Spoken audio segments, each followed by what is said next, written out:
Hello sir. Hello बच्चों, good evening. कैसे हो सब लोग? Good evening sir. सब बढ़िया बढ़िया सब लोग। हाँ जी सर। हाँ, तो क्या कर रहे थे हम लोग पिछली क्लास में? ये आगे कुछ बताना जरा एक बार। Sir differentiation, differentiation slope of a line. Start start कर दिया क्या? I hope. Yes sir. ठीक है। तो क्या कोई बताएगा कि डिफरेंशिएशन जो प्रोसेस है वो किस काम आता है? बताओ बताओ। सबने पढ़ा है। देखो, डिफरेंशिएशन बेसिकली यूज कहाँ करते हैं हम लोग? सबसे पहले इंपॉर्टेंट क्या है कि डिफरेंशिएशन, जैसे मैंने पिछली क्लास में आपको बताया कि पूरा डिटेल चर्चा उसके ऊपर किया था हमने, लेकिन आज की क्लास में हम क्या सीखेंगे कि हाउ टू डिफरेंशिएट। समझ में आ गई बात? मतलब डिफरेंशिएशन क्यों करते हैं ये हमें पता है। To find the slope of any given graph, मतलब कोई भी डिफिकल्ट से डिफिकल्ट ग्राफ हमारे पास गिवन हो, ठीक, उसके किसी भी पॉइंट पे अगर स्लोप ऑफ टेंजेंट आपको फाइंड करना है तो हम क्या करते हैं? डिफरेंशिएशन प्रोसेस यूज करते हैं। याद है तुम लोगों को मैंने जिस तरीके से बताया क्या पिछली क्लास में कि अगर कोई भी एक आर्बिट्रेरी एक ग्राफ मान लो ऐसे, तो हमने क्या किया था दो पॉइंट्स हमने कंसिडर किया था। दो पॉइंट से पास होता हुआ जो ये लाइन है इसको कॉर्ड बोला गया था। बोला क्या गया कि ये होता ही ये कॉर्ड, इस पॉइंट को हम ए बोलते हैं और इसे क्या बोलते हैं? बी। तो इसका स्लोप, जैसे अगर इसका कोऑर्डिनेट x1 y1 गिवन है, इसका कोऑर्डिनेट x2 y2 गिवन है, सो हमने इसका स्लोप ऑफ कॉर्ड, ये जो स्लोप को क्या बोलते हैं? tan ऑफ थीटा बोलते हो ना। मतलब ये रियल लाइन एक्स एक्सिस के साथ जितना एंगल बना रहा है, इस स्लोप को क्या नाम देते हैं हम लोग? Slope is equal to tan of theta. Clear? So ये देखो, ये हमें पता था कि ये वाला देखो, ये पूरी हाइट कितनी थी? y2। ये वाली हाइट कितनी है? y1। देखो यहाँ से परपेंडिकुलर ड्रॉप कर लोगे, ये x1 है, ये यहाँ से लेकर यहाँ तक x2 है, ये y1 है, यहाँ से यहाँ तक ये वाली जो है वो y2 है ये सबको पता है आप लोगों को। ये वाली हाइट कितनी हो जाएगी? यहाँ से यहाँ तक y2 से y1 को माइनस कर दो, y2 माइनस y1, जिसको हमने क्या लिखा था? Delta y। समझ में आ गया? ये वाली लेंथ कितनी आई थी? यहाँ से यहाँ तक x2 माइनस x1, जिसको हमने क्या बोला था? Delta x। So tan of theta को हमने क्या बोला था? tan ऑफ थीटा कितना हो जाएगा इस राइट एंगल ट्रायंगल में? परपेंडिकुलर डिवाइडेड बाय बेस, यही बोलते हैं हम लोग। परपेंडिकुलर कितना है ये? That is delta y by delta x। समझ में आ गया? अब मैं ये तो एक कॉर्ड क्या होता है कि किसी भी ग्राफ के दो पॉइंट से पास होने वाले स्ट्रेट लाइन को हम क्या बोलते हैं? कॉर्ड। सिंपल।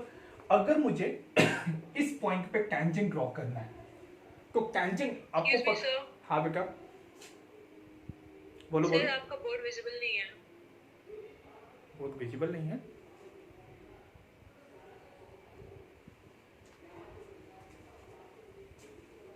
विजिबल तो है बेटा, शायद तुम्हारे तरफ नेटवर्क का इशू होगा। एक बार फिर से लिखो। सो tan ऑफ थीटा को हमने क्या ले लिया है? Delta y by delta x। अब अगर हम चाहते हैं इस पॉइंट पे टेंजेंट ड्रॉ करना, और आपको पता है कि कोई भी स्ट्रेट लाइन अगर आपको ड्रॉ करना हो तो मिनिमम दो पॉइंट्स की रिक्वायरमेंट होती है, चाहे वो टेंजेंट प्लॉट करो, कॉर्ड प्लॉट करो, या किसी भी तरीके का स्ट्रेट लाइन आप प्लॉट करो, आपको मिनिमम दो पॉइंट की रिक्वायरमेंट है। अब वो दो पॉइंट कैसे आएगा? तो हमने क्या किया, अगर इस पॉइंट पे टेंजेंट ड्रॉ करना है तो इस पॉइंट को खींच कर हम यहाँ पे लेकर आए, बिल्कुल इसके करीब, इतना करीब कि ये दोनों पॉइंट हमें जैसा लग रहा है कि एक ही पॉइंट बन जाए। अब जैसे ही अगर ये दोनों इतने करीब हो गए कि हम अपनी आंखों से उसको देख नहीं पाए, अगर हम इसको देख नहीं पाए इन दोनों पॉइंट्स को, तो ये दोनों पॉइंट से पास होने वाली स्ट्रेट लाइन इस पॉइंट पे टेंजेंट बोली जाएगी। तो हमने क्या लिखा? उस टेंजेंट का जो स्लोप होगा slope of chord, slope of tangent, तो क्या लिखेंगे? मतलब बी पॉइंट को यहां पे लेकर आ जाओ, मतलब delta y by delta x, जब बी जो है पॉइंट बी जो है वो ए की तरफ टेंड हो जाए, मतलब वैल्यू को ऐसे लिखते हैं, limiting value delta y divided by delta x, जब बी ए की तरफ टेंड हो जाए। टेंड होने का मतलब क्या है? Not exactly zero, just approximate zero. समझ में आ गया? क्लियर है बेटा यहाँ पे? सो जब बी ए की तरफ टेंड होगा, सो आप देखो जैसे ये बी पॉइंट यहाँ पे आया, इन दोनों के बीच में ये कुछ सेपरेशन मैं कंसिडर कर रहा हूँ। तो ये देखो, ये वाली ट्रायंगल बन जाएगी, ये वाली स्ट्रेट लाइन होगी। सो देखो ये हाइट होगा और ये क्या होगा, बेस। बहुत छोटा, ये डेल्टा वाई है, ये डेल्टा एक्स है, ये बहुत छोटे छोटे हैं। तो क्या मैं इसको ऐसे भी लिख सकता हूँ कि limit delta x tends to 0 delta y by delta x, ये स्लोप ऑफ टेंजेंट बोला जाएगा। और इसी को मैंने क्या बोला था, d y by d x. समझ में आ गया। सो डी वाई क्या है, बहुत ही छोटा सा चेंज इन वाई। देखो डेल्टा वाई क्या होता है, जैसे मान लो कि गो coordinates 1 1 and 2 2। So delta y कितना हो जाएगा 2 - 1, डेल्टा एक्स कितना हो जाएगा 2 - 1। तो ये एक विजिबल टर्म्स है जो कि हमें दिख रहे हैं। लेकिन ये जो डी वाई है, डी वाई का मतलब क्या है, डी वाई बहुत छोटा सा टर्म। कहने का मतलब कि जिस पॉइंट पे, मान लो कि इस पॉइंट पे निकालना है जिसका कोऑर्डिनेट 1, 1 है, तो बी पॉइंट जो होगा उसका कोऑर्डिनेट हो सकता है 1.00000, मतलब 50-100 बार जीरो लिख दो 1, ये उसका एक्स कोऑर्डिनेट। वाई कोऑर्डिनेट क्या होगा 1.0000000, अगेन 50 टाइम्स जीरो करके 1, मतलब एग्जैक्टली जीरो नहीं है। समझ में आ रहा है। दोनों का जो गैप आएगा वो कितना आ जाएगा, कुछ 0.50 टाइम्स 0 इंटू 1, ये आएगा। समझ में आ रही है बात। इसका मतलब वो एग्जैक्टली जीरो नहीं बोला जाएगा, ठीक, उसको अप्रोक्सीमेट भी जीरो बोला जाएगा। और अप्रोक्सीमेट को हम लोग टेंड्स टू 0 लिखते हैं, और उसी को हमने क्या लिखा है, d y by d x. समझ में आ गया। बस इतना काम है फिजिक्स में, हमें बस इतना जरूरत है। डिटेल में मैथमेटिक्स में आप इसको जानोगे। अब इसी को हम लोग बोलेंगे, बस इतना दिमाग में जरूर रखना है कि डी वाई का मतलब क्या होता है, very small change in y divided by very small change in x is called slope of the tangent at point A। समझ में आ गया। ए पॉइंट पे हमने टेंजेंट ड्रॉ किया है इस तरीके से। अब बिल्कुल उसी तरीके से हम लोग यहाँ पे बात करते हैं। अब सवाल ये है, अब इसी को नए रूप में अब इसको क्या बोलेंगे, तो differentiation of y with respect to x। समझ में आ गया। ये जो टर्म यूज किया जा रहा है ना, ये जो टर्म इस टर्म के बारे में बहुत अच्छे तरीके से क्लियर रहना, ठीक है। सो देखो किसको देखो y को डिफरेंशिएट किया है जो नीचे है उसके रिस्पेक्ट में। अगर ये dx बाई dy हो गया तो हम क्या बोलते हैं, differentiation of x with respect to y। समझोगे। वैसे मान लो कि कहीं भी, अगर ये बात तो समझ में आ गई होगी तुम्हें, ये हमने पहले भी पिछले क्लास में बहुत डिटेल में चर्चा किया था इसके बारे में। आज तो हमें बस ये सीखना है कि डिफरेंशिएट करेंगे कैसे, प्रोसेस को कैसे अप्लाई करेंगे फिजिक्स में। हम यहाँ पे नहीं कह रहे कि मैथमेटिक्स में बहुत डिटेल में इसमें डिफरेंशिएबिलिटी वगैरह बहुत सारी चीजें आएंगी जो 12th क्लास में आपको पढ़ना है, ठीक है, वो मैथमेटिक्स का पार्ट है। हम उतना डिटेल नहीं जानेंगे, हमें बस उतना ही जानना है जो फिजिक्स में यूज होना है।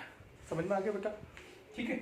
सो अगर मान लो कि ऐसे लिखा हुआ है dv बाई dt, तो क्या पढ़ोगे इसको, बताओ क्या बोलोगे, differentiation of v for velocity में मान लो differentiation of velocity with respect to time.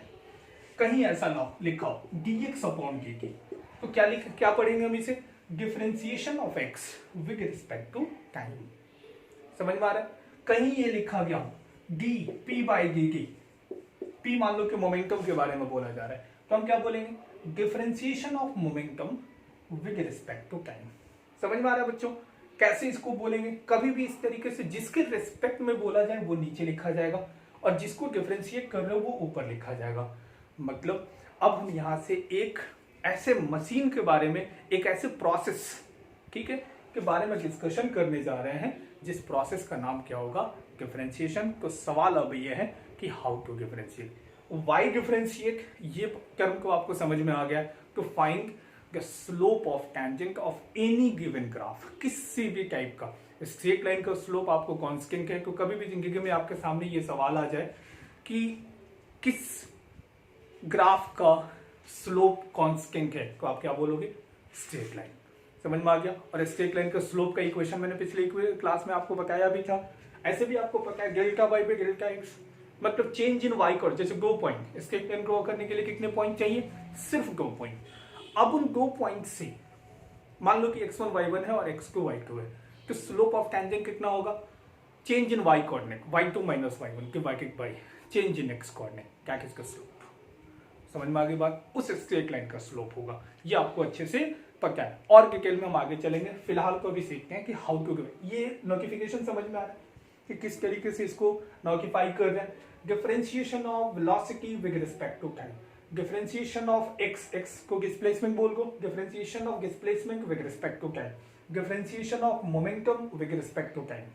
समझ में आ गया। लेकिन दिमाग में जरूर ये बात होना चाहिए कि ये क्या है कि बहुत छोटे से चेंज इन dt का मतलब क्या है, very small change in time. मतलब अगर आपसे पूछा जाए कि t इक्वल टू 1 सेकंड पे बताओ कि dp/dt कितना है, तो आपको क्या कंसीडर करना है कि t इक्वल टू 1 मतलब एक time to t equal to 1 second हो गया, और जो दूसरा, क्योंकि ये तो है तो डिफरेंस, तो दूसरा टाइम कितना होगा t equal to 1.50 times 0 into 1।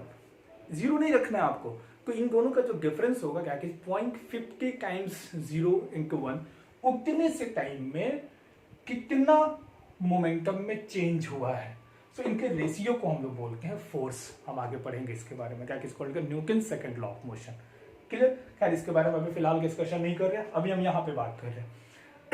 अगर आपको देखो, इसको बोलते हैं वेलोसिटी। ये जो निकलेगा ना, हम आगे सब कुछ ये आप लोग को पढ़ना है, ये वेलोसिटी है। तो वेलोसिटी हुआ क्या, आपने बचपन में पढ़ा हुआ है 9th क्लास में कि डिस्टेंस अपॉन टाइम। ये गलत वर्क होता है। क्यों? क्योंकि वेलोसिटी जो है वो डिस्टेंस अपॉन या डिस्प्लेसमेंट अपॉन टाइम नहीं होता। वो एक्चुअली होता है कि वेलोसिटी को इंस्टेंटेनियस डिफाइन की जाती है ना, किसी भी इंस्टेंट पे। अब आपको पता है कि दुनिया की कोई ताकत जो टाइम है उसको रोक नहीं सकती। अगर आप t इक्वल टू 1 सेकेंड पे वेलोसिटी निकालना चाहते हो, तो उतने जितने देर में निकालोगे उतने देर में वो जो टाइम है कुछ माइक्रो मिली पिको सेकंड आगे की तरफ बढ़ गया होगा। आपको पता है कि टाइम कभी भी रुकता नहीं है, वो आगे की तरफ हमेशा बढ़ता ही जा रहा है। ठीक, तो हम कभी भी एग्जैक्ट टाइम पे बात नहीं कर सकते, बट हमारी औकात में क्या है कि हम उस टाइम को बहुत छोटा कर सकते हैं, इतना छोटा कि वो डिफरेंस ऑलमोस्ट 0 के बराबर हो जाए, एग्जैक्टली 0 के बराबर नहीं। समझ में आ रही है बात? क्लियर है बच्चों? अब देखो, बिल्कुल वही काम कर रहे हैं यहाँ पे। तो ये बहुत ही छोटे, जैसे मान लो कि t इक्वल टू 5 सेकेंड, मान लो t इक्वल टू 5 सेकेंड पे आपसे वेलोसिटी पूछी गई, तो आप क्या करेंगे? t इक्वल टू 5 से लेकर t equal to 5.0000050 times 1 second में पार्टिकल ने जो डिस्प्लेसमेंट कवर किया होगा वो है dx। So time dx divided by वो जो टाइम का जो डिफरेंस आया है 5 to 5.0000050 टाइम्स 1 है ना। तो जब डिफरेंस लिखोगे तो वो कितना आ जाएगा? बताओ डिफरेंस 0.0050 टाइम्स 1 आ जाएगा ना। तो उतने से टाइम इंटरवल में जो पार्टिकल ने डिस्प्लेसमेंट कवर किया, इनके रेशियो को क्या बोलते हैं? वेलोसिटी। और डिस्कशन हम करेंगे इस पे। क्या ये बात समझ में आ रहा है? क्लियर है सबको? हाँ या ना में बताओ जवाब। इसका मीनिंग समझ में आ रहा है कि in very small change in time the displacement is dx। Definitely बहुत छोटा चेंज ऑफ टाइम होगा। तो ऐसा थोड़ी कि बहुत ज्यादा डिस्टेंस कवर कर लिया जाएगा। अगर लाइट को छोड़ दिया जाए तो ऐसी कोई भी पार्टिकल नहीं है जो बहुत ही छोटे से टाइम में बहुत ज्यादा डिस्टेंस कवर कर जाए। तो हम ये सब कुछ जो भी लिख रहे हैं हम लोग यहाँ पे, ये सब कुछ हम लोग किसके लिए लिख रहे हैं? जो हमारे पास मैक्रो पार्टिकल्स जिनकी साइज आप मेजर कर सके हम अपनी आंखों से। माइक्रो बोलते हैं इलेक्ट्रॉन्स वगैरह को, बहुत छोटे जिनको हम देख नहीं पाते। ठीक, सो उसको लेके जो नई फिजिक्स है उसको बोलते हैं क्वांटम फिजिक्स। ठीक, तो उसके बारे में डिटेल चर्चा हम बाद में करेंगे। आप ये मान के चलो कि आपको उसके बारे में बहुत जानकारी चाहिए भी नहीं 11th 12th क्लास में। आपको सिंपल थोड़ा बहुत चर्चा मॉडर्न फिजिक्स में है जो कि आगे चल के है। ठीक, तो उसके बारे में जानना नहीं है। हम उन पार्टिकल्स के बारे में देख रहे हैं, जैसे हमारे पास ये पेन्स है, ठीक, पेन है, बोर्ड है, कोई भी ब्लॉक है जो हम देख पा रहे हैं जिसकी वेलोसिटी को हम कैलकुलेट कर सकते हैं, उन सब के लिए ये चीजें लिखी गई हैं। बात समझ में आ गई? अब सवाल है, ये इसका मीनिंग समझ में आ रहा है ना कि कभी भी तुम्हारे सामने लिखा गया होगा तो क्या समझोगे इसको आप? क्लियर है बेटा? समझ में आ गया? मतलब ये क्या है? Differentiation of v with respect to time. तो दिमाग में क्या बात होगी? बहुत छोटे से टाइम इंटरवल में जो वेलोसिटी का चेंज हुआ है उन दोनों के रेशियो को क्या बोलते हैं? एक्सेलरेशन। बहुत छोटे से टाइम इंटरवल में जो मोमेंटम का चेंज हुआ है उसको क्या बोलते हैं? The external force, net external force. बहुत छोटे से टाइम इंटरवल में जो पार्टिकल ने डिस्प्लेसमेंट कवर किया है इसको बोलते हैं वेलोसिटी। समझ में आ गई बात? क्लियर है ना? ये सब इंस्टेंटेनियस है, एक पर्टिकुलर इंस्टेंट पे। और मैं बार बार कह रहा हूँ कि टाइम कभी भी किसी के भी बस में नहीं है, वो रुक नहीं सकता। एक इंस्टेंट पे आप बोलोगे उतनी ही देर में टाइम थोड़ी आगे को, मतलब बहुत कंसाइज भी करोगे तब भी टाइम आगे की तरफ निकल चुका होगा। इसीलिए हम चेंज कैलकुलेट कर रहे हैं, वो चेंज बहुत छोटा है। ठीक, तो इतनी बातें आपको समझ में आ जानी चाहिए। क्लियर? अब आगे चलते हैं इस पे। आगे कुछ ऐसा है कि डिफरेंशिएट कैसे करते हैं। अभी ये बात तो समझ में आ गया ना मुझे, मेरे अंदाजे से आपको ये फील आ गया होगा कि डिफरेंशिएशन प्रोसेस फिजिक्स में यूज कहाँ किया जाता है। समझ में आ गया? ये क्लियर है ना? ये सारे जो टर्म्स मैंने बताए हैं, इन सारे जगहों पे वेलोसिटी का change with respect to time, acceleration का change with respect to time, momentum का change with respect to time, ये सब कुछ आने वाले टाइम में आपको दिखेगा। और ये सारे डिफरेंशिएशन के ही पार्ट हैं। तो सवाल है कि अब डिफरेंशिएट कैसे करें। ठीक है, तो अब आप लोग लिख लो, स्टार्ट करो कि how to differentiate, why to differentiate. ये बात तो क्लियर हो चुका होगा। तो find the slope of tangent. ठीक, एक तो ये पार्ट है कि अगर कोई ग्राफ गिवन है तो उसका स्लोप ऑफ टेंजेंट। दूसरा, आपको बहुत ही छोटे से इंटरवल ऑफ टाइम में क्या चेंजेस हो रहा है, इन सब के कैलकुलेशंस को भी आप डिफरेंशिएट कर सकते हो। और एक रफ लैंग्वेज में ये भी बोला जाता है डिफरेंशिएशन बहुत ही छोटा, मतलब एक बड़े से पार्ट को तोड़कर बिल्कुल छोटे से पार्ट में कर दिया जाए, उस छोटे से पार्ट को डिफरेंशियल एलिमेंट बोलते हैं। जैसे dx, that is the differential element of x, dt, that is the differential element of time, मतलब उस टाइम का जो मिनिमम, जो सबसे छोटा वाला जो पार्ट हो सकता है वो है dt। dx क्या है? जो डिस्टेंस या डिस्प्लेसमेंट आप कवर कर रहे हो उस dt टाइम में, उसका जो छोटा वाला पार्ट है दैट इज द dx। समझ में आ रहा है बच्चों? क्लियर है इतनी बात? क्लियर है ना? Yes sir. एक्चुअली क्या है ना कि इस प्रोसेस को करने से पहले ना इसके बारे में जान लो कि हम करते क्यों हैं, ताकि एक फील आए कि जब भी आगे की तरफ आप 11th क्लास में जब हम कॉन्टिन्यूअस अपने चैप्टर्स पे आएंगे तो कहाँ यूज करना है ये आपको पता होना चाहिए। ठीक है, तो अब आता है वाई टू डिफरेंशिएट को हो गया, हाउ टू डिफरेंशिएट लिख लिया है सबने? लिख लो जल्दी से एक बार, जल्दी।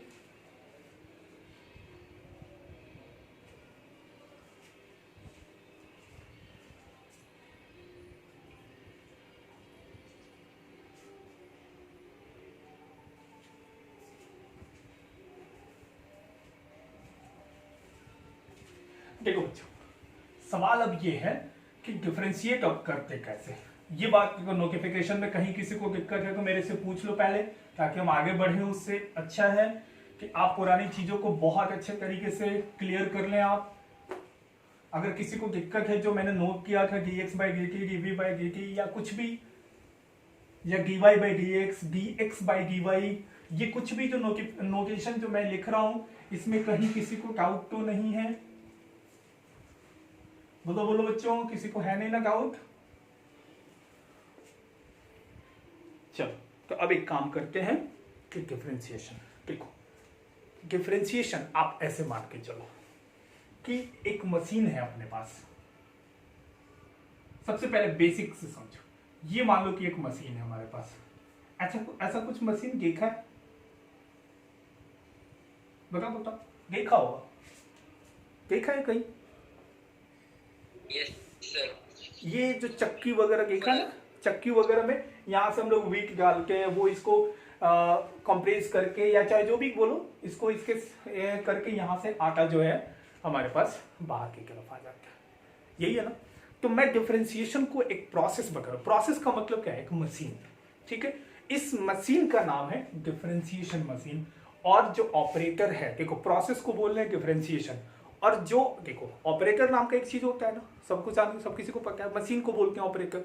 ठीक, तो ये जो मशीन है, जैसे मान लो कि कभी भी dy by dx लिखा गया है, तो आप उसको क्या समझोगे? मतलब dy by dx में ये जो d जो है, मैं ऐसे ही रफली समझा रहा हूँ, ऐसा कुछ होता नहीं है, तुम्हें ध्यान में रहे बस। ये जो d है वो इस मशीन का नाम है। ठीक, तो d को क्या बोलते हैं? Differential operator. मतलब जो डिफरेंशिएशन प्रोसेस कर ऑपरेट करेगा वो है d। तो this one is called the differential operator. बहुत अच्छे से समझोगे, बहुत आसानी से समझा दूंगा मैं तुम्हें। अब मान लो कि ये एक मशीन है और यहां से प्रोडक्ट बाहर आना है। क्लियर?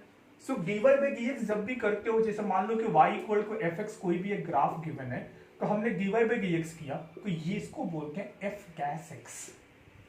ठीक, मतलब जो प्रोडक्ट जब भी इसके अंदर हमने क्या किया कि y equal to f x नाम का टर्म इसमें एज इनपुट, जैसे मान लो कि अगर ये गेहूं पे वीट पीसने वाला अगर मशीन होता, तो जो वीट डाल रहे हो वो कौन सा है, y equal to f x, that is input जो आप दे रहे हो डिफरेंशियल ऑपरेटर में, जो यहाँ पे घुसा है।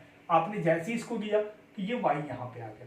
अब मैं अगर आपसे पूछूं एक बात कि कोई भी मशीन बिना लुब्रिकेंट के चल सकता है?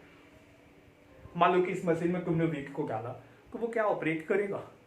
उसको कुछ ना कुछ लुब्रिकेंट तो चाहिए ना बेटा। तो ये जो डीएक्स जो है ये लुब्रिकेंट का काम करता है।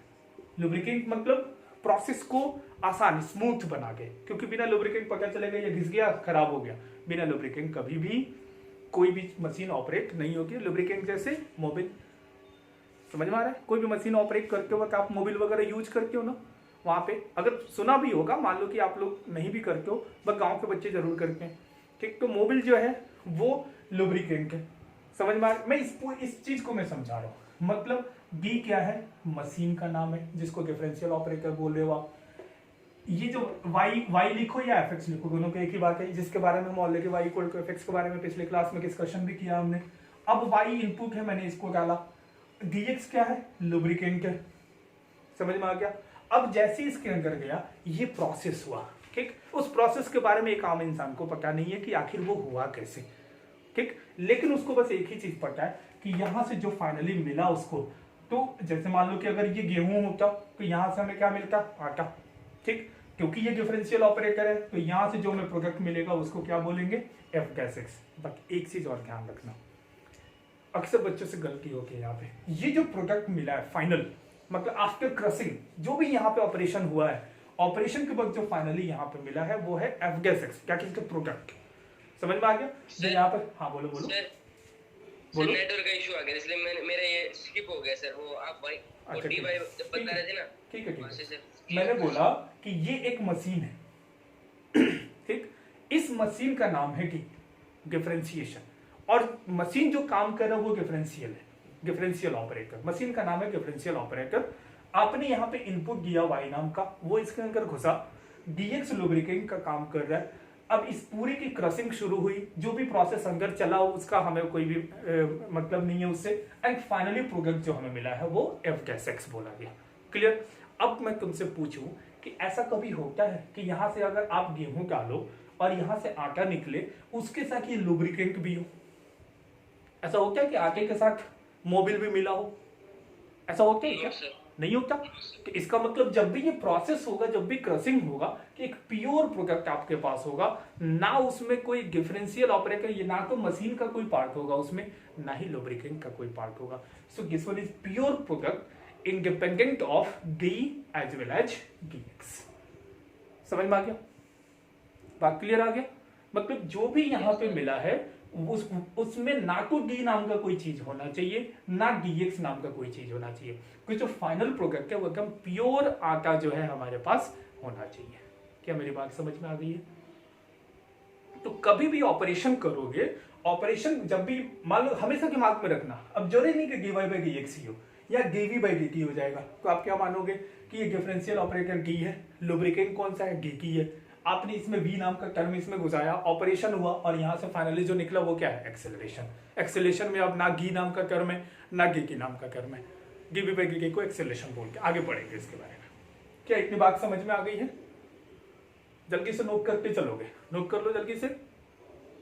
क्या इसमें कोई दिक्कत है किसी को? ये जो प्रोडक्ट जो है इसमें बिना किसी लुब्रिकेंट, बिना किसी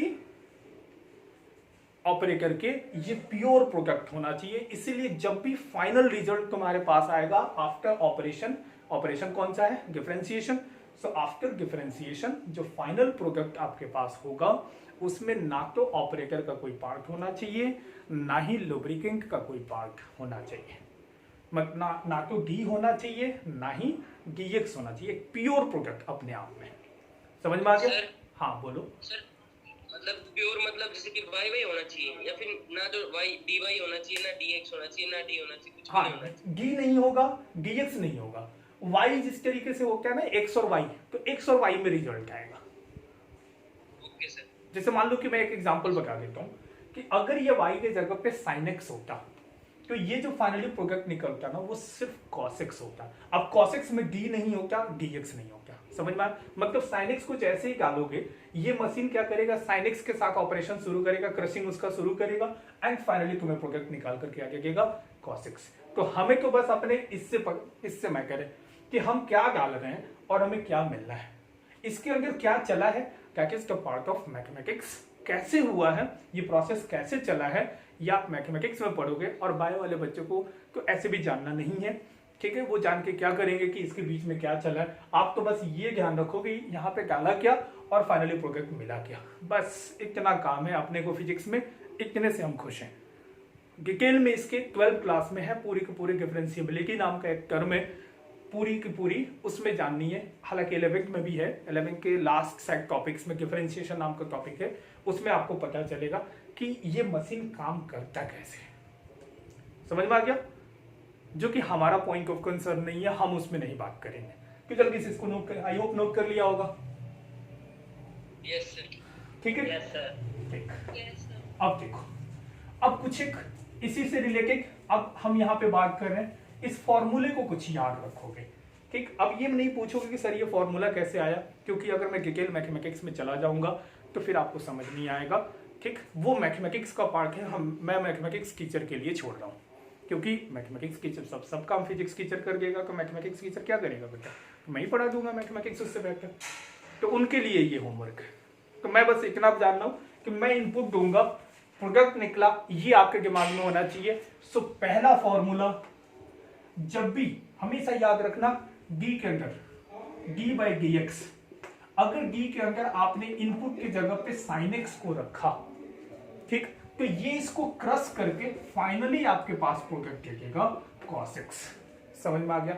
अब ये कैसे हुआ ये हमारा पॉइंट ऑफ कंसर्न नहीं है, हमें बस इतना पता है कि हमने इनपुट क्या रखा है sin x, तो आउटपुट हमें क्या मिलेगा cos x।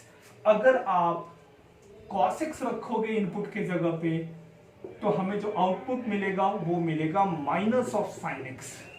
ये फॉर्मूला है एक तरीके से बेटा, याद रखना, हमेशा याद रखना कि जब तक ऐसा, एक और चीज बहुत ध्यान से देखो, यहाँ देखो, यहाँ x है तो यहाँ x है, यहाँ x है, यहाँ x है, तो यहाँ भी x है, देख रहे हो ना, बात समझ में आ रही है?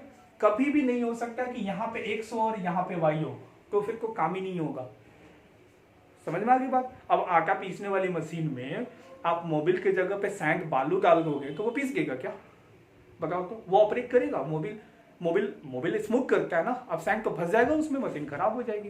तो इसीलिए कभी भी कोई प्रोडक्ट नहीं आएगा, जो यहाँ वेरिएबल है उसी के रिस्पेक्ट में डिफरेंशिएट करना है। बात समझ में आ रही है? ये थोड़े थोड़े जो पॉइंट्स हैं ना छोटे छोटे, ये आपके दिमाग में होने चाहिए। कभी भी लिखा हो यहाँ पे ना साइन, यहाँ पे अगर लिख दिया जाए कि sine y divided by d x, तो आप उसको कॉस वाई नहीं लिखेंगे, डिफरेंशिएशन इज नॉट पॉसिबल, ठीक। समझ में आ गई बात? अब ऐसा थोड़ी है कि गेहूं पीसने वाले मशीन में आप लोहे को डाल दो, वो लोहे को क्रश करके आपको गिरेगा, नहीं, हर चीज के लिए अलग मशीन है। समझ में आ गई बात? सो हम वही चीज डालेंगे जो वो काम कर सकता है, ठीक। अच्छा, तीसरा फॉर्मूला, ये तो साइनोसॉइडल, मतलब साइनोसॉइडल बोलते हैं इसे, मतलब अभी ट्रिग्नोमेट्रिक रिलेशन हो गया, अलजेब्रिक रिलेशन। अगर x to the power n हो, जैसे x square, x cube, x का पावर 1/3, एक्स का पावर -2/3, -2, एनीथिंग, कुछ भी हो, n कुछ भी हो सकता है, फ्रैक्शन, इंटीजर, आप एक तरीके से मानो ऑल रियल वैल्यू समझ रहे हो ना, माइनस इन्फिनिटी से प्लस इन्फिनिटी के बीच में कुछ भी ले सकते हो, चाहे वो फ्रैक्शन हो, नेगेटिव हो, इंटीजर हो, जीरो भी हो सकता है, पॉसिबल है, कोई दिक्कत नहीं है। So d x to the power n, यहाँ पे देख रहे हो ना, जो यहाँ पे है उसी के रिस्पेक्ट में कर रहे हैं हम लोग। सो इसका जो रिजल्ट आता है वो आता है कि कोई जो पावर में है उसको बाहर लिख देना, x to the power n-1। समझ में आ गया? याद रहेगा, जो पावर में है वो बाहर आया और x का पावर 1 से घट गया, n-1, ये इसका रिजल्ट है, ये अपन को याद होना चाहिए और लाइफ टाइम याद होना चाहिए कि सोते जगते किसी भी हालत में आपको ये याद होना चाहिए। समझ में आ गया? लिख लिया सबने? ये बेसिक फॉर्मूला है, ये अपन को याद होना चाहिए। ठीक, कभी भी अगर आपसे बोला जाए d sine x divided by d y, तो नॉट पॉसिबल, संभव नहीं है, क्योंकि यहां x है और नीचे क्या है, y है। अब इसको संभव बनाया जा सकता है, वो हमारा आगे का टर्म है। कैसे बनाया जाएगा वो हम आगे देखेंगे इसके बारे में। क्या इतनी बात समझ में आ गई है आप लोगों को? Yes sir. बिल्कुल। लिख भी लिया होगा आई होप। Yes sir. ठीक है, अब कुछ रूल्स जो आपको फॉलो करने हैं, क्योंकि दुनिया में कुदरत ने नेचर ही बनाया हुआ है ऐसा कुछ रूल के जरिए, तो हमने भी प्रोसेस ऐसा बनाया जिसमें कुछ पर्टिकुलर लॉ रूल्स फॉलो होते हैं। वो रूल्स आपको याद रखने हैं। तो सबसे पहला रूल लिखो, रूल फर्स्ट।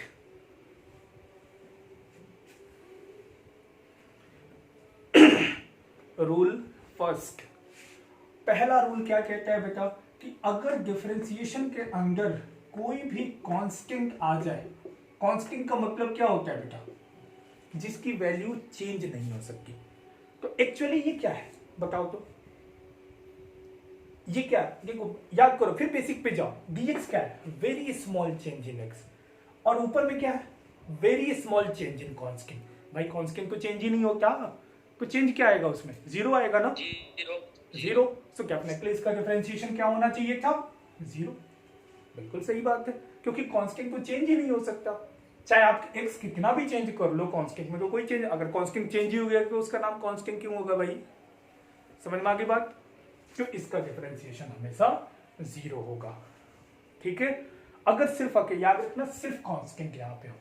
दूसरा रूल, अगर मान लो कि कोई भी y equal to f x function है, ठीक, ऐसे मैं लिख देता हूं, अगर y इक्वल टू कोई कांस्टेंट मान लो कि k है मल्टीप्लाइड बाई एफ एक्स हो, ऐसा किसी कांस्टेंट से मल्टीप्लाई हो। अब कांस्टेंट तो कुछ भी हो सकता है ना बेटा, 1/2 -1/2 3/4 एनीथिंग, कुछ भी, कोई भी एक नंबर ले लो बस।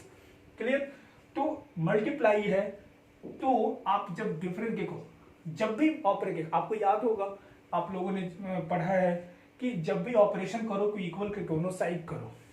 ऐसा नहीं कि सिर्फ इधर कर दिया और उधर को छोड़ दिया, ये नाइंसाफी नहीं करनी है भाई। जब भी तुमने देखा होगा कि इक्वेशन लिखा है तो ऐड करते हैं तो दोनों तरफ, सब्ट्रैक्ट करते हैं तो दोनों तरफ, मल्टीप्लाई करें तब भी दोनों तरफ, डिवाइड करें तब भी दोनों तरफ, तो डिफरेंशिएशन भी करेंगे तो दोनों तरफ। समझ में आ गया? सो जब मैं y को x के रिस्पेक्ट में डिफरेंशिएट करूंगा तो देखो यहाँ पे ऑपरेटर क्या लगाया, d किसके रिस्पेक्ट में किया, x, तो वही काम यहाँ पे करेंगे। ये हो गया, समझ में आ गया? तो ये कितना हो गया, k इंटू एफ एक्स। बस आपको क्या ध्यान में होना चाहिए कि ये जो k है ये क्या है, कोई भी एक कांस्टेंट है, पॉजिटिव नेगेटिव कुछ भी हो सकता है। तो जब भी कांस्टेंट से मल्टीप्लाई हो वेरिएबल में, आप उसको बाहर कर लेंगे, तो k बाहर हो जाएगा, सिर्फ रह जाएगा डिफरेंशिएशन एफ एक्स का। अब चाहे जो भी हो जाए, अब इसके बाद जो भी ऑपरेशन होना हो ये बाहर आ जाएगा, ठीक है, और अलग से इसको डिफरेंशिएट कर लोगे। जैसे एग्जांपल लो, मान लो कि y equal to 3 cos x होता और हमें निकालना था dy बाई डी एक्स। एक एग्जांपल ले लेते हैं, तो क्या करेंगे, देखो डी बाई डी एक्स यहाँ ऑपरेट किया तो यहाँ भी लगा दिया, तो 3 cos x। समझ में आ गया?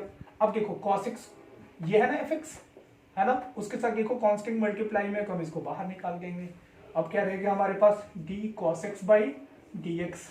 समझ में आ गया? क्लियर? अब देखो ये फॉर्मूला आपको पता है, कहीं लिखा था अभी, फॉर्मूला याद है ना, cos x का माइनस साइन x होता है बेटा। तो ये कितना आ जाएगा, -3 sin x। हो गया सॉल्यूशन। देख रहे हो ना, sin x में ना dx है ना ही d है, ठीक। सो प्योर प्रोडक्ट होना चाहिए, जल्दी से नोट कर लो।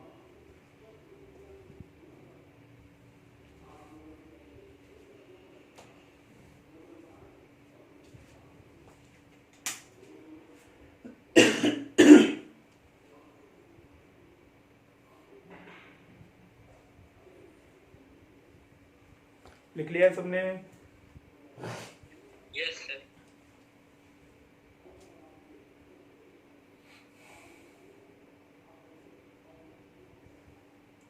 हो गया। चलो, तो ये अगला रूल हो गया कि किसी भी कांस्टेंट से अगर वेरिएबल में मल्टीप्लाई है तो आप उस कांस्टेंट को डिफरेंशिएशन ऑपरेटर से बाहर निकाल लेंगे। ठीक है, अब उसके बाद जो वेरिएबल है उसका ऑपरेशन आप कर देंगे। ठीक है, मतलब इस कहानी में ये नहीं होता कि गेहूं के साथ घून भी पीसता है, नहीं, जो वेरिएबल है उसी को रखा जाएगा, कांस्टेंट को निकाल के बाहर करके जाएगा। ये इतनी अच्छी मशीन है कि घून को बाहर निकाल देगा, सिर्फ गेहूं को पीस देगा। समझ में आ गया? अगला रूल, कांस्टेंट का डिफरेंशिएशन 0 आपको पता चल गया। अब मान लो कि y जो है, नेक्स्ट रूल कौन सा बेटा, ये थर्ड ना, अगर y एडिशन एंड सब्ट्रैक्शन में प्लस माइनस नया फंक्शन मान लेता हूं gx, और भी है कुछ प्लस माइनस hx, ऐसे जैसे मान लो कि ऐसा कुछ हुआ y equal to x square plus sine x minus cos x. समझ में आ गया? अगर ऐसा लिखा गया है कुछ, आप क्या करेंगे, सबसे पहले डिफरेंशियल ऑपरेटर दोनों तरफ लगा देंगे। सो ये हो गया। सो एडिशन या सब्ट्रैक्शन लॉ कहता है कि जब एडिशन और सब्ट्रैक्शन हो तो इनको सेपरेट कर दो। मतलब fx को x के रिस्पेक्ट में किया, प्लस माइनस gx को ऐसे लिखा with respect to x, plus minus, इनको अलग अलग हम डिफरेंशिएट कर सकते हैं। क्या मेरी बात समझ में आ गई है? मतलब एडिशन में देखो, प्लस माइनस का मतलब क्या है, हो सकता है कि प्लस साइन हो सकता है माइनस साइन हो, कुछ भी हो सकता है, जो भी रहेगा आप उसके अकॉर्डिंग अपना काम कर लेंगे। अगर ऐसा है तो एडिशन में हो, जैसे x square plus sine x होता, तो एक्स स्क्वायर को एक्स के रिस्पेक्ट में कर लेते हैं, साइन एक्स को एक्स के रिस्पेक्ट में अलग से कर लेते हैं। ठीक, हम ऐसे कर सकते हैं। किसी को कहीं भी कोई डाउट हो तो जरूर पूछ लेना मेरे से।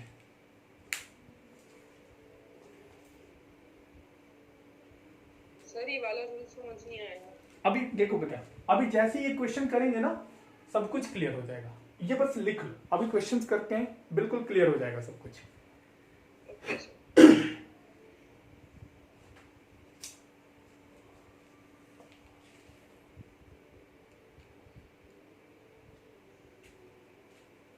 क्या लिख लिया आपने? Yes sir. लिखना हो गया है? Okay yes sir. ओके। अब देखो, बड़ा मजा आता है डिफरेंशिएशन ना, मुझे लगता है कि बड़ा मजेदार प्रोसेस होता है। एक बार अगर आ गया ना तुम्हें तो बहुत मजा आएगा। जैसे कि एग्जांपल लेता हूं मैं, सिविल, समझ में आ रहा बच्चे? सिविल, राघव, जी सर आ रहा है। राघव, यस सर आ रहा है। शाबाश। हाँ, अब जैसे मान लो कि क्वेश्चन ऐसा गिवन है कि y equal to x to the power 4 plus 9 into sine x minus cos x, ऐसा गिवन है, डिफिकल्ट। ठीक है, अब हमें निकालना है, क्वेश्चन ऐसा गिवन है कि फाइंड dy बाई dx, ये निकालना है अपने को। ठीक, सो देखो यहाँ पे y बेचारा अकेला है, लेकिन हमें क्या चाहिए, डी बाई डी एक्स। तो हम क्या करेंगे, ऑपरेटर अप्लाई कर लेंगे, डी बाई डी एक्स दोनों तरफ लगा देंगे। देखो y के साथ लगा दिया, तो यहाँ भी लगा देंगे। देखो कैसे, अभी लिखोगे नहीं, समझ लोगे, उसके बाद लिखोगे minus cos x divided by d x, ऐसे लिख दिया। समझ में आ गया? अब देखो रूल्स को ध्यान में लाओ। रूल्स क्या कह रहा था कि अगर एडिशन में या सब्ट्रैक्शन में हो तो सबको अलग अलग आप डिफरेंशिएट कर सकते हो। मतलब मैं इन सबको अलग अलग लिख सकता हूं, x to the power 4 dx plus d of 9 sine x by d x minus d of cos x by d x. क्या समझ में आया? अभी बच्चे ने पूछा था कि रूल समझ में नहीं आया, तो तुम्हें समझ में आ गया बेटा? आ गया ना? अब देखो, अब जहां पे फॉर्मूला अवेलेबल है, फॉर्मूला पे देखो कि ये कौन सा फॉर्मूला है, x to the power n वाला फॉर्मूला है ना, जहां पे n की वैल्यू कितनी है, 4। तो क्या हो जाएगा इसका, कितना हो जाएगा, 4x की power 3, x to the power 4 minus 1। शाबाश, हो गया। लेकिन इसके साथ अब dx मत लिखना या d मत लिखना, क्योंकि हमें प्योर प्रोडक्ट मिलना है। इसके साथ डिफरेंशियल ऑपरेटर या dx नहीं होना चाहिए। समझ में आ गया? प्लस, अच्छा अगला रूल हमने एक पढ़ा था कि किसी भी वेरिएबल में अगर कांस्टेंट से मल्टीप्लाई हो तो उसको बाहर निकाल दो। कांस्टेंट को बाहर कर देंगे। बिल्कुल 9 बाहर आ गया। 9 cos x। चलो ठीक है, माइनस, अच्छा इसका फॉर्मूला याद होगा आपको, माइनस साइन एक्स था ना, जो अवेलेबल है उसको कर दो बस, ये हो गया। अगला अब देखो 4 x to the power 4 minus 1 कितना आ गया 3 प्लस 9। अच्छा देखो इसका फॉर्मूला आपने पढ़ा था, साइन एक्स का डिफरेंशिएशन क्या होता है cos x हो गया। ठीक, इसके साथ dx या d नाम का कोई चीज नहीं होगा, क्लियर। और ये देखो माइनस और माइनस प्लस कितना हो गया साइन एक्स। देखो क्वेश्चन सॉल्व हो गया, हमने निकाल लिया dy बाई dx, ये रहा आंसर। क्या बहुत डिफिकल्ट था बताओ? जिस बच्चे को रूल पता है, बेसिक फॉर्मूला पता है, उसको डिफरेंशिएशन बहुत आसानी से आ गया। देखो यहां पे आ गया, समझ में आया? Yes sir. जल्दी नोट कर लो। कर लिया सर। ठीक है,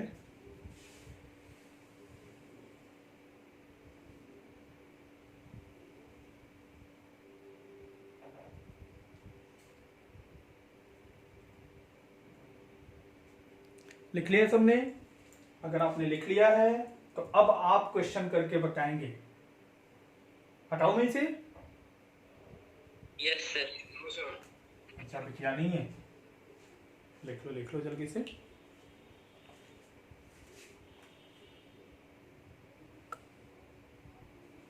हाँ, तो अब अगला जो क्वेश्चन है वो आपके सामने, आपके लिए, आप सब लोग करेंगे, और जब मैं पूछूंगा तो आंसर बताएंगे। 2 मिनट का प्रॉपर टाइम लेंगे आप। चलिए क्वेश्चंस करिए। मान लो कि y इक्वल टू कुछ गिवन है 1/3 x to the power 6 plus 9 cos x minus 3 sin x plus 8 ऐसा गिवन है। Can find dy by dx। Difficult एकदम मैंने बना दिया डिफिकल्ट क्वेश्चन। अब आपको ये क्वेश्चन सॉल्व करना है, कुछ भी डिफिकल्ट नहीं है। जो बेसिक लॉज मैंने बताया है जस्ट फॉलो इट, जो फॉर्मूला बताया उसको अप्लाई करो, सारे क्वेश्चन सॉल्व हो जाएंगे। स्टेप्स आपको यूज करने हैं बच्चों, याद रखना। जब तक आप स्टेप्स यूज नहीं करोगे क्वेश्चन गलत हो जाएगा। जल्दबाजी नहीं करनी है, बिल्कुल step by step, step by step ऐसे करना है। करो तो करना क्या है, कुछ भी नहीं। देखो दोनों तरफ मैंने ये डी बाई डी एक्स नाम का एक ऑपरेटर यहाँ पे अप्लाई कर दिया, तो यहाँ भी कर दिया डी बाई डी एक्स। बिल्कुल बेसिक देखो स्टेप्स मैं फॉलो कर रहा हूँ। 1/3 x to the power 6 plus 9 cos x minus 3 sin x plus 8, ये ऐसा लिख गया। अब अगला स्टेप क्या कहता है कि जब भी एडिशन या सब्ट्रैक्शन में हो सबको अलग अलग करो। सबको अलग अलग करते हैं। x to the power 6 dx plus d of 9 cos x with respect to x। सारा समझ में आ रहा है बेटा? By d x plus d8 by d x, इतना लिख दिया, इसमें कोई तकलीफ नहीं है। अगला क्या था हमारा रिलेशन कि अगर कोई कांस्टेंट से मल्टीप्लाई हो रहा है तो उसको बाहर कर लो। तो देखो यहाँ 1/3 बाहर आ गया, क्या बच गया x to the power 6 dx plus यहाँ 9 है बाहर आ गया cos x divided by dx minus 3 sin x upon dx। अच्छा देखो ये देखो कांस्टेंट का डिफरेंशिएशन है, आपको पता है इसका डिफरेंशिएशन 0 हो जाएगा तो वो खत्म ही हो गया। अब देखो याद रखना कांस्टेंट अकेले होना चाहिए, ठीक। अगर मल्टीप्लाई में तो उसको 0 मत करना, मल्टीप्लाई में तो उसको बाहर कर लेना, क्लियर। अब देखो x टू द पावर 6 का फॉर्मूला आपको पता है, x to the power n कितना है 6, तो n into x to the power n minus 1 plus 9, ये फॉर्मूला आपको पता है। cos x का क्या हो जाएगा माइनस साइन एक्स, ये कितना आ गया माइनस d। अब देखो साइन x का cos x, ठीक। अब देखो ये 3 2 जाके ये कितना हो गया 2x to the power 5 sorry plus और minus minus 9 sine x minus 3 cos x, बस हो गया। अब इसी में जानते हो ये बोलेगा कि ये ग्राफ है, ये y equal to f x एक ग्राफ है, find the slope of tangent at x equal to 1। मान लो कि ऐसा क्वेश्चन आ जाता कि find the slope of tangent at x equal to 1, तो देखो हमने जैसे डिफरेंशिएट किया ये निकाला गया है, ये है क्या बेटा स्लोप ऑफ टेंजेंट की क्यों है, तो फाइनल रिजल्ट में क्या करेंगे, x इक्वल टू 1 प्लेस कर देंगे।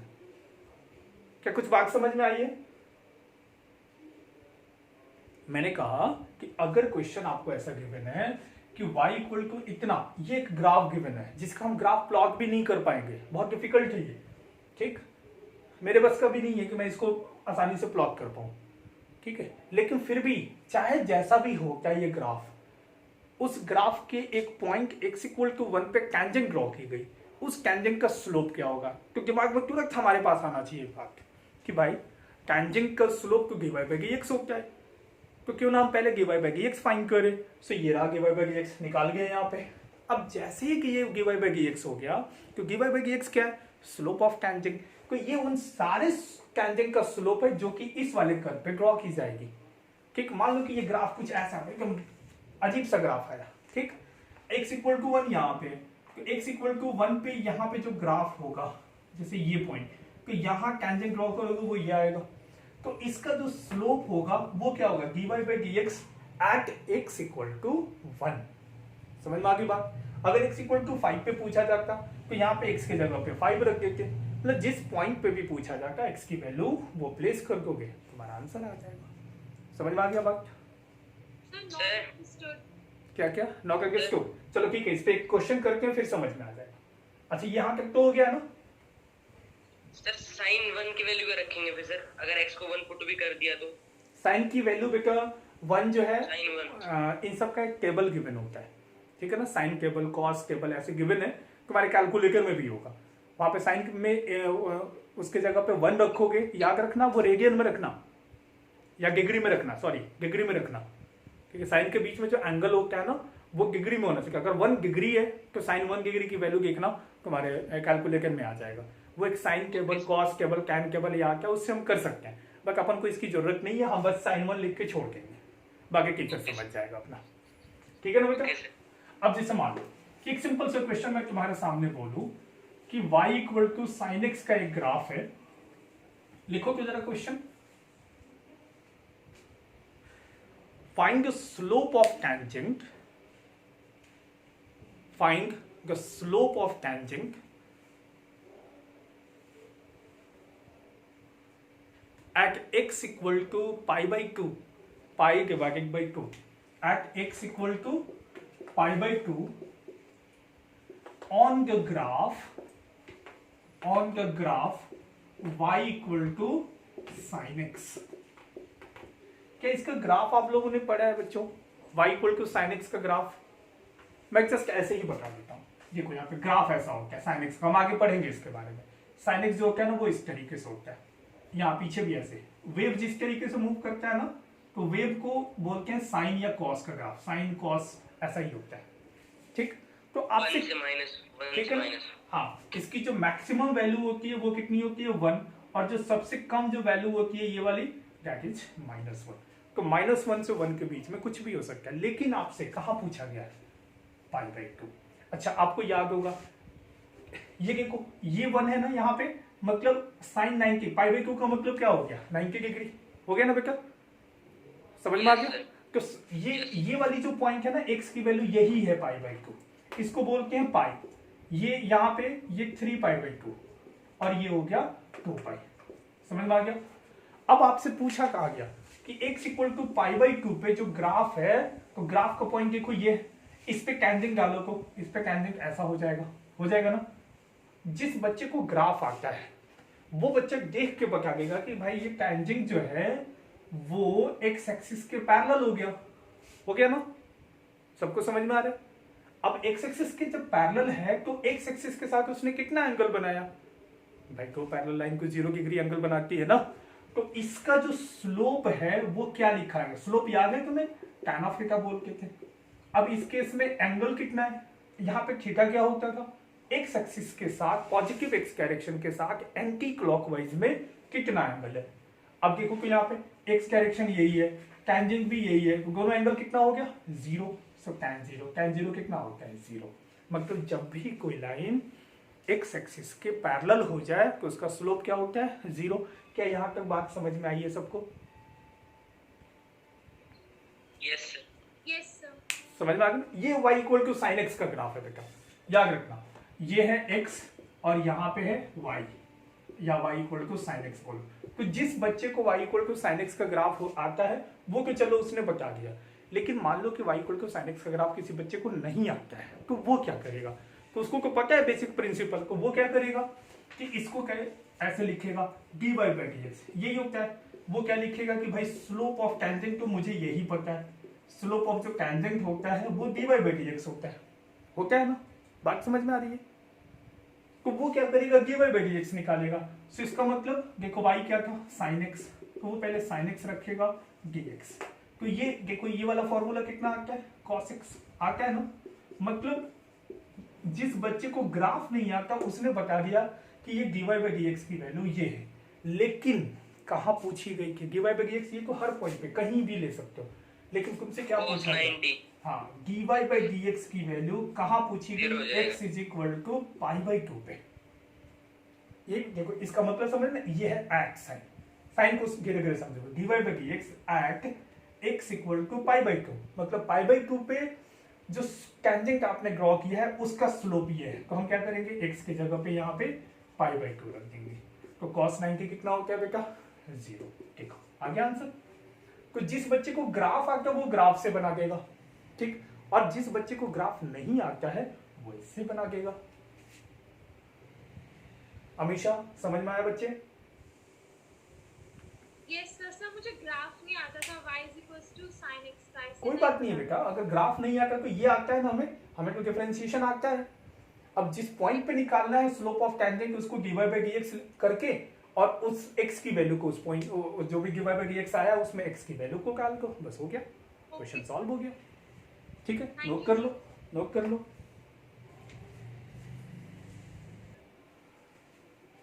सो देखा कितना मजेदार प्रोसेस है, देख रहे हो ना, सिंपल सा। अब इसमें ना थोड़ा सा ट्विस्ट वाले पार्ट जो है वो हम अगली क्लास में करेंगे।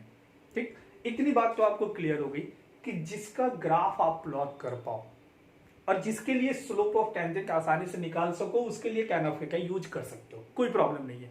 अगर मान लो कि ग्राफ आप नहीं लिख सकते, अगर मान लो कि यहाँ पे साइन एक्स की जगह पे साइन क्यूब एक्स, ठीक है, sine x to the power 3 ऐसा कुछ लिखा होगा, तो फिर आप इसका ग्राफ बहुत आसानी से प्लॉट नहीं कर सकते।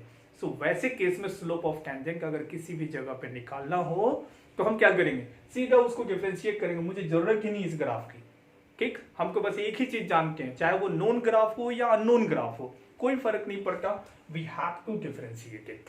बस इसको डिफरेंशिएट करो, फाइनल रिजल्ट लेकर आओ, और फाइनल रिजल्ट में जिस पॉइंट पे बोली गई है निकालने के लिए स्लोप ऑफ टेंजेंट, उस पॉइंट की x की वैल्यू उसमें डाल दो, हमारा रिजल्ट आ जाएगा।